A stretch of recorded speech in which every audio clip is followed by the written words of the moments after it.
Chers amis, Shabbat Shalom. Bien sûr, tous nos cours sont dédiés à la guérison de tous les malades et à la réussite de tous ceux qui en ont besoin.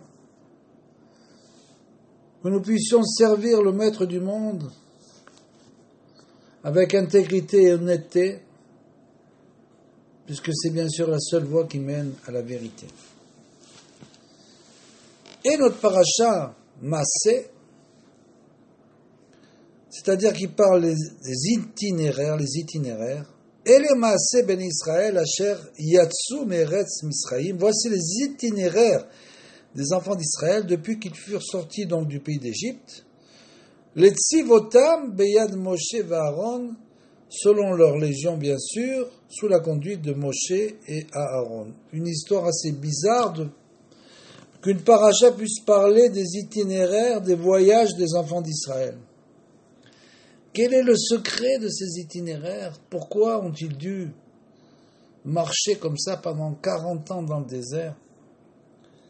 Quelquefois, s'arrêtant un moment très bref et repartant rapidement, et d'autres fois s'arrêtant pendant de nombreuses années. Quel est donc le secret du fait que nous sommes constamment en mouvement? Allons constamment d'un endroit à l'autre. Quelle est la cause de tout cela? Et Rabbi Nachman Akadosh nous dit Ita bemaase mamarot. Donc, il est rapporté dans les Asara mamarot. Ele maase bene Israël. Voici les itinéraires des enfants d'Israël. Et qu'est-ce qu'il nous va nous dire? Bishvil shechatu be'ele elokecha Israël. Puisqu'ils ont servi un veau d'or en disant, et voici vos dieux Israël, alors, bien sûr, Akadosh Baruch Hu, Mida keneged Mida, a dit, Ele maase ben Israël. Bijvil ze yasu ben Israël, à cause de ça, bien sûr, d'avoir servi ce veau d'or, qui Rabbi Nachman nous explique dans d'autres endroits que bien sûr c'est l'attrait de l'argent, le veau d'or. Vedi Zahav, comme il explique là-bas, qui est le véritable, quand on parle bien sûr d'idolâtrie, il faut bien comprendre qu'on ne va pas se prosterner devant des idoles, mais se prosterner devant l'idole de l'argent, ça bien sûr. C'est pour ça qu'il était en or. Bijvilze Yasu ben Israël, c'est à cause de ça que les bénis Israël, ils ont dû subir toutes ces pérégrinations. Nimsa kol anesiot shel adam ou bijvil kilku laemuna. Et bien sûr, de là, Rabbi Nachman nous enseigne qu'en fait, tous les déplacements d'un homme dans ce monde, que ce soit spirituel ou matériel, et Dieu sait si aujourd'hui on se déplace avec les avions, les bateaux, tout ce que vous voulez. Tous ces déplacements, kol hanesiot shel adam ou bijvil kilku laemuna, c'est du fait qu'il a détérioré sa foi.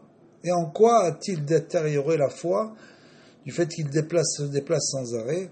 Ayenu bechinat avodah zara, c'est comme s'il servait des idoles pratiquement. Qui imaya ma'amin be'emuna shlema, parce que si l'homme croyait d'une foi entière au Créateur du monde, sheyachol hakadosh baruch hu le'azimin lo kol tzorko, que bien sûr hakadosh baruch hu, il a toute la force d'amener ce qu'il veut à qui il veut quand il veut. Donc il peut amener la richesse, ce qu'il veut, quand il le veut, quand il le désire. Et bien sûr, tous ses besoins, tous les besoins de l'homme, l'homme n'avait aucun besoin de voyager sans arrêt pour sa subsistance aux quatre coins du monde, en pensant que c'est le fait qu'il va voyager sans arrêt qui va lui donner la subsistance. Ce qui lui donne la subsistance, c'est sa foi en Kadosh Baruch Hu, en Dieu, c'est tout. Plus il a la foi que Hachem peut, puisque c'est bien sûr, tout dépend de nous, du Kéli, de l'instrument. Nous sommes des instruments, des récipients. Plus on a un récipient, une foi importante, plus on va recevoir. Donc celui qui a la foi que Dieu peut lui amener dans ce monde sa subsistance sans qu'il ait besoin de se déplacer, eh bien celui-là, il va recevoir tout simplement sa subsistance juste en traversant la rue. Nimsa, qui a Nessia, I, Kilkul et Emouna, et donc tous ces voyages, ces déplacements pour rechercher la subsistance, ne sont en fait qu'une altération de la foi, Ayeno Bechinat Avodazara. C'est comme si l'homme avait altéré totalement sa croyance en Dieu, bien sûr, au Créateur, et pensait qu'il ne pouvait pas, il n'a pas le pouvoir de lui amener sa subsistance à côté de chez lui. Vezeh shekatuv ve'avodazara, comme il est écrit dans la Masechet Avodazara, ou dans Yeshaya, bien sûr,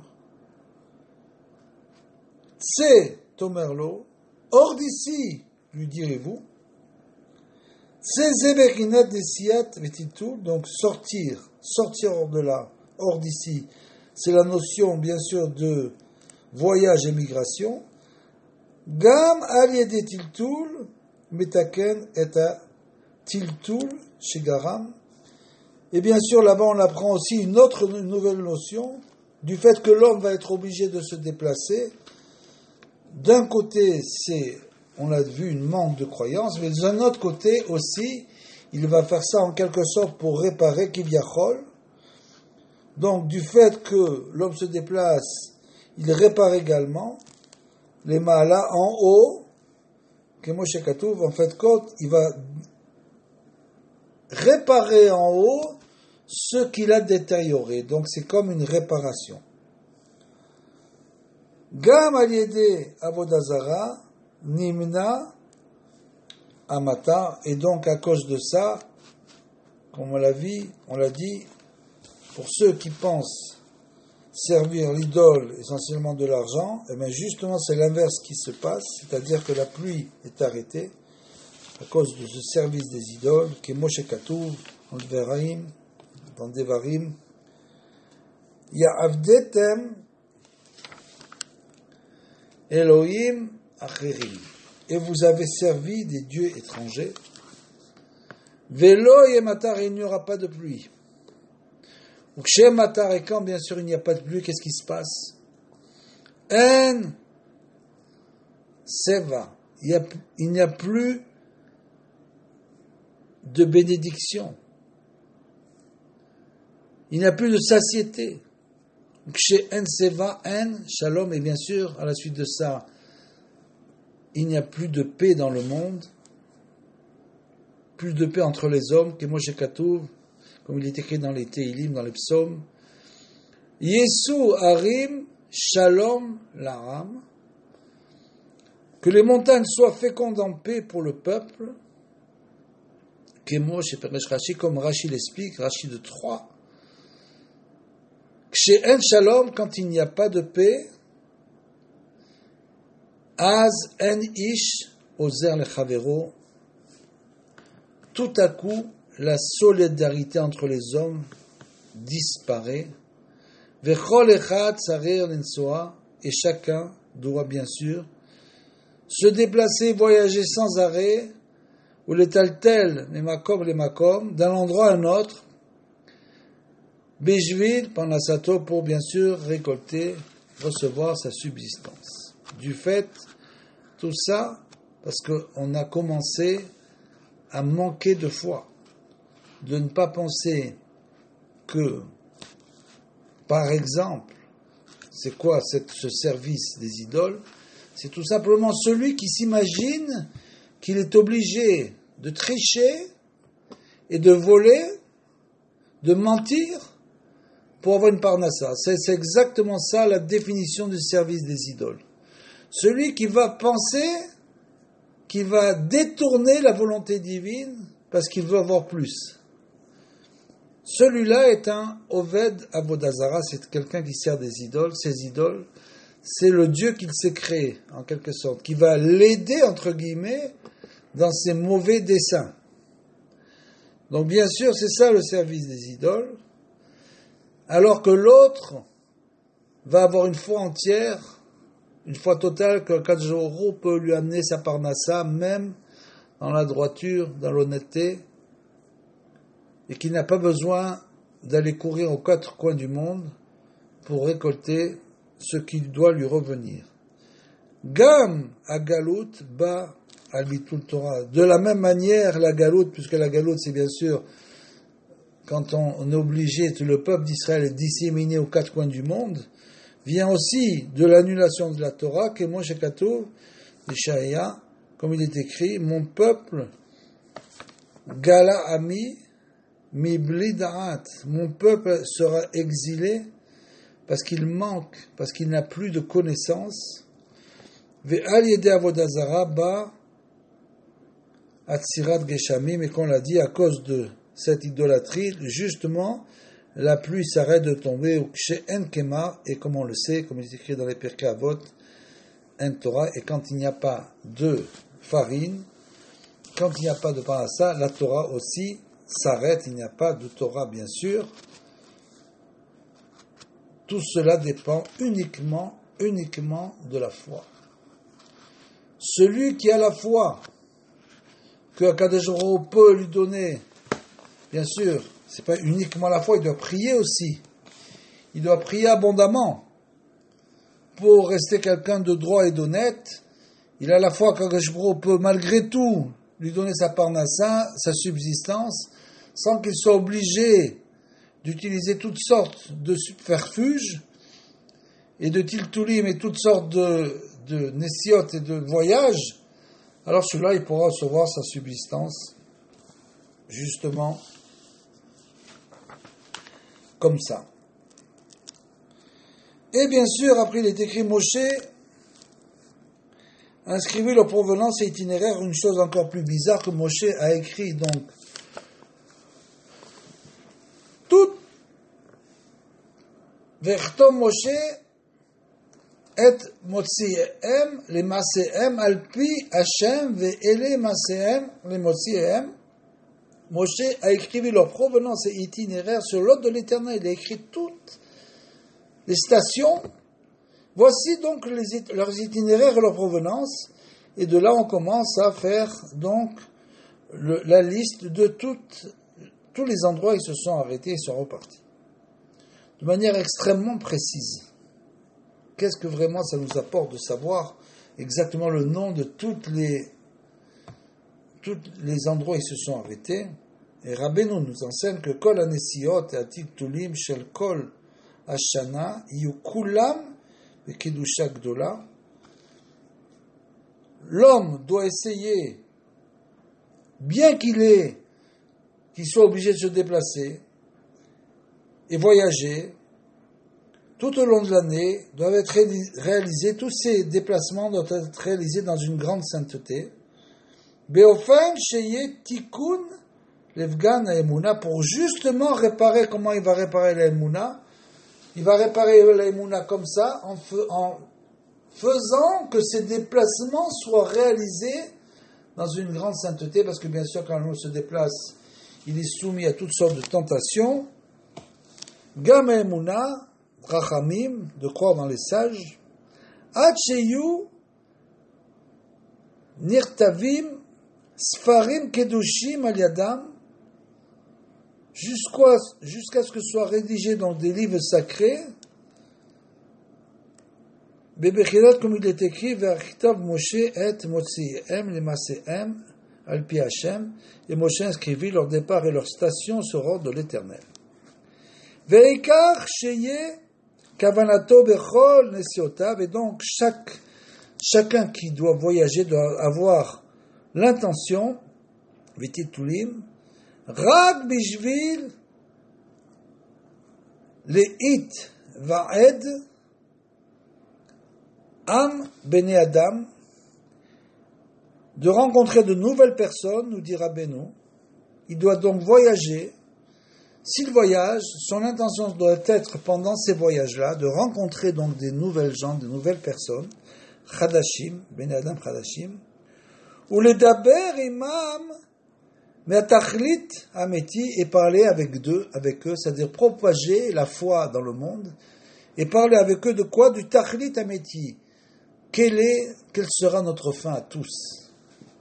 Quel est le but de la vie? Pourquoi sommes-nous venus dans ce monde? Et vers quoi nous dirigeons-nous? Le Tachlit Ameti, le but final. Quel est le but final finalement? C'est pour ça qu'on voyage, pour essayer de propager cette foi dans le monde. Vela asok imahem bedivre Torah, et leur parler de paroles de Torah bien sûr, be'ahava, avec beaucoup d'amour, veshalom gadol, et une grande paix. Bien sûr, il faut aimer toutes les créatures, essayer d'aimer toutes les créatures, de les rapprocher, essayer si possible de les rapprocher de Hakadosh Baruch Hu, de Dieu. Beofen she yakiru kulam et haemet, de telle manière que chacun puisse propager autour de lui la vérité, haemet le amito, la véritable vérité, la vérité profonde, l'ultime vérité, velashuv vel Hashem idbar bemet, pour que chacun revienne vers Dieu. Bebechinat she'amru rabotenu zal, comme les sages nous ont enseigné, ve'em tuchu le raglecha issa bedvorecha. Mais eux se sont couchés à tes pieds, ont recueilli ta propre parole. Elou talmidei Chachamim, ce sont donc les sages, les grands sages véritables, chez mertadetim raglehem, qui sillonnent en quelque sorte les villes, meir leir, de ville en ville, qui vont de ville en ville, ou midor ladour la asok bedivre Torah, pour s'entretenir de propos de Torah et de foi avec les êtres humains. Ki rak bishvil ze mesavev Hashem idbarach et Adam shetzarich lefamim lechatet raglav lalechet velisa. C'est uniquement pour cette raison, en fait, cachée, même si quelqu'un doit entreprendre soudainement un voyage, aller dans un endroit désert, un endroit du monde où il n'y a pas beaucoup de gens qui habitent, même s'il doit aller dans un endroit soudainement qui est extrêmement étonnant pour lui, il faut savoir que là-bas où il va, il a une mission. Et cette mission, c'est quoi? C'est justement de s'entretenir de paroles de foi et de Torah. Et c'est donc ça le véritable but du fait que nous devons quelquefois voyager, et que ces voyages étaient tellement importants dans cette paracha au point que Akadosh Baruch Hu a dit de Moshe à Moshe Rabbeinu d'écrire chaque étape. Pourquoi? Pour nous enseigner que chaque étape, ça correspond en quelque sorte aux étapes de la vie d'un homme, puisque nous sommes toujours en chemin. Même si, quelquefois, on ne bouge pas, on est toujours, la vie comme un chemin, puisque nous nous dirigeons tous vers le but final, finalement, donc on est toujours en train d'avancer. Il est impossible de reculer. On ne peut pas annuler le temps. Le temps, donc, est une notion extrêmement profonde, et le temps avance en permanence, il se dirige. Le temps se dirige vers un but, et il nous prend avec lui, il nous force en quelque sorte à avancer. C'est pour cela que nous devons toujours penser au but final. Quel est le tachlit, quel est le but? Pour que nous remplir de manière parfaite le temps que nous avons. Shabbat Shalom, ou Mevorach à tous.